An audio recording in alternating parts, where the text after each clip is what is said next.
समझते कहूचन अरे सरक वाली रखी गुण गाइबी ता कथा पड़े सुआद अरे धन दर्प दे आनी संगात मो सांगे करुछु बाद रेडी समझते कि नहीं रेडी देनो समझते याडू पहला जीवा ए छानी सुका पड़ी रे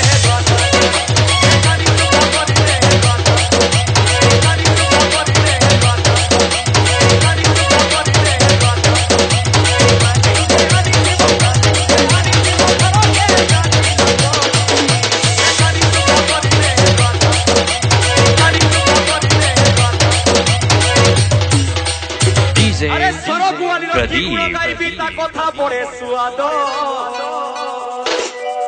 अरे धन दर्प दे आनी संगात मो सांगे करुछु बाद आगरार भाई के सिना मना करुछन पछर भाई के मना नहीं करा पछारू डेंस टेका हे जो खुशबू समझते ए छानी सुका पड़ी रे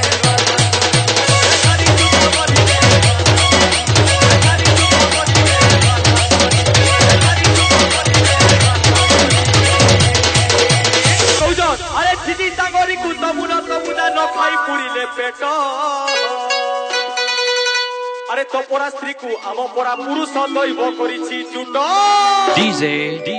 प्रदीप।